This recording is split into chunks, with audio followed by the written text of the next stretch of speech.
Downsizing and Decluttering After 50. The untold truth you must hear. Clutter is like that roommate who never pays rent and never leaves. After 50, it's time for an eviction notice. Let's discuss downsizing and the untold truth you need to hear. Hey, I'm Graceful Mindz. I help women over 50 create homes and lives they love. Trust me, I know how overwhelming the thought of decluttering and downsizing can be, especially at this stage of life. We all know that clutter can be visually unappealing, but it goes way deeper than that. Did you know that clutter can impact your health? Excess stuff collects dust and mold, worsening allergies and respiratory problems. Plus, a cluttered home can be a safety hazard, increasing the risk of trips and falls. And let's not forget the mental toll. That constant feeling of being surrounded by chaos can lead to stress, anxiety, and even feeling overwhelmed in your own home.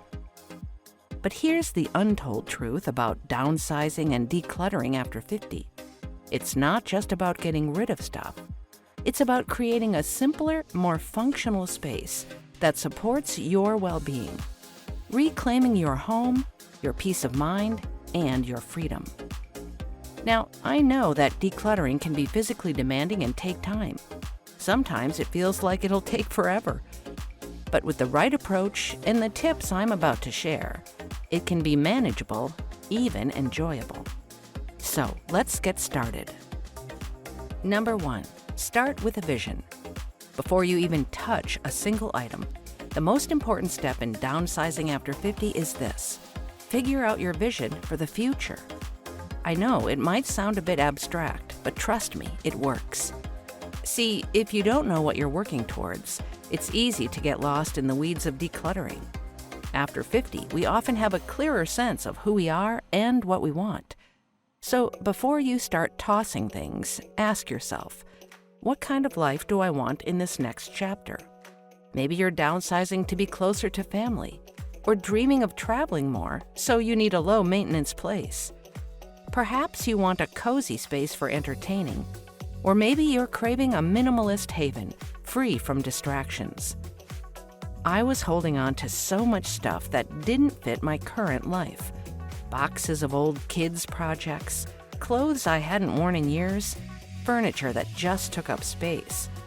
Once I got clear on my vision, smaller, simpler, with more time for writing and travel, it became way easier to let go of what wasn't serving that vision.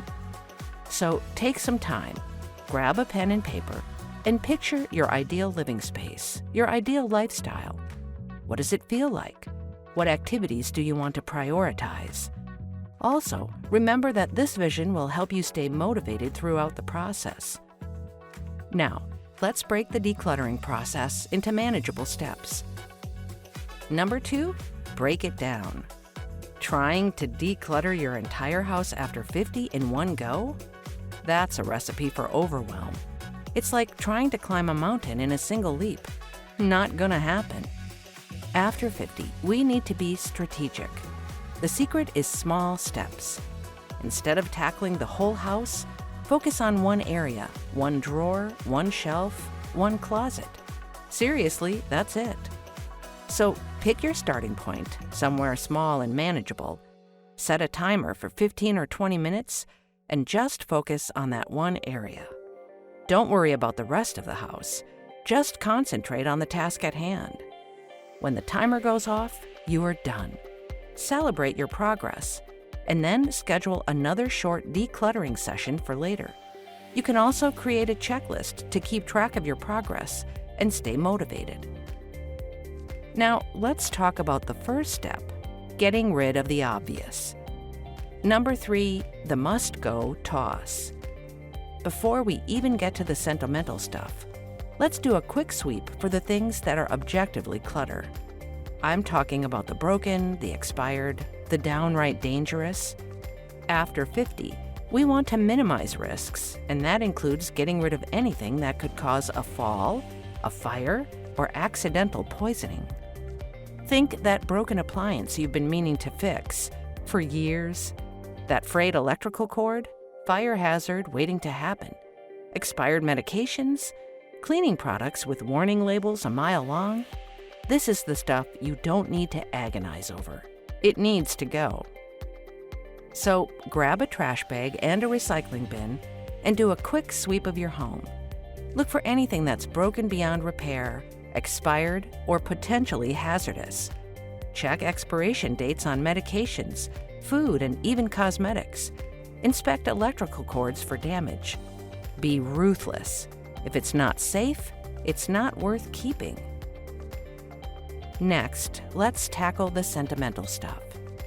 Number 4, memory box method. Let's be honest, this is where downsizing gets tough. After 50, we've got a lifetime of memories tied to objects, and letting go can feel like losing a piece of ourselves. But here's the secret. You don't have to get rid of everything meaningful.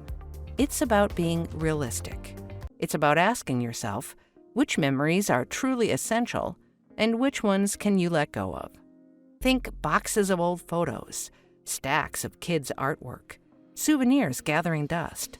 Clinging to every memento can prevent you from embracing the present and making space for new experiences. So here's how the memory box method works. Find a box, a nice one, something you enjoy looking at. Then start going through your sentimental items one category at a time. Ask yourself, does this item bring me genuine joy? Does it represent a truly significant memory? If yes, consider keeping it for your box. If not, consider taking a photo, writing down the story behind it, and then letting it go. And remember, it's okay to take your time with this process. Now, let's move on to something a little easier. Number 5, give away duplicates. After 50, we've often accumulated multiple versions of the same thing. Time for a reality check and a decluttering win. This one's pretty straightforward, but it can make a huge difference in how much space you have. We often hold on to duplicates just in case. But honestly, how often do you use them? I mean, how many sets of mixing bowls, extra towels, or nearly identical pairs of jeans do we need? So take a look around your house. Kitchen, bathroom, linen closet, wardrobe, anywhere you might have multiples. Keep your favorites, the things you use and love, and donate, sell, or give away the rest. Someone else can put those things to good use, and you'll gain valuable space and peace of mind. You can even ask your family or friends if they need anything before donating. Number 6, downsizing inherited treasures. Downsizing often means confronting those boxes of inherited items, those family treasures passed down through generations. And it can be tough. These objects hold sentimental value, representing loved ones and family history.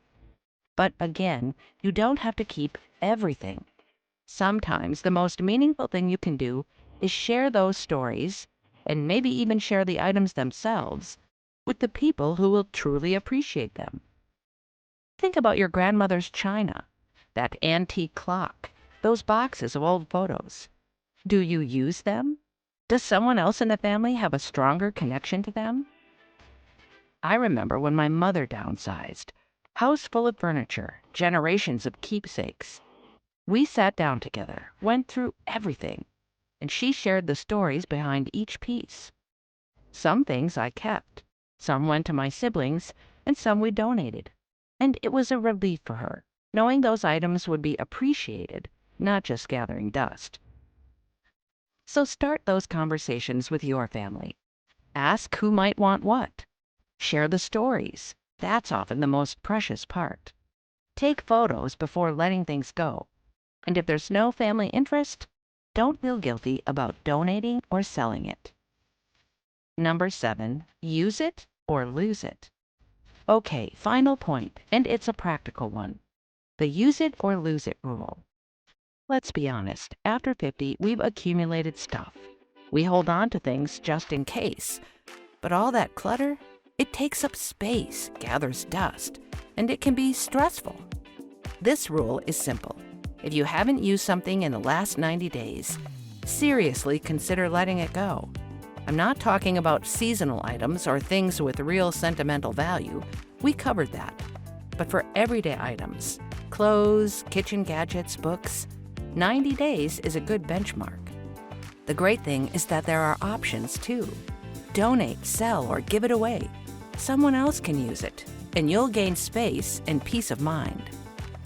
Downsizing and decluttering after 50 is about creating a space that supports your well-being and reflects who you are now.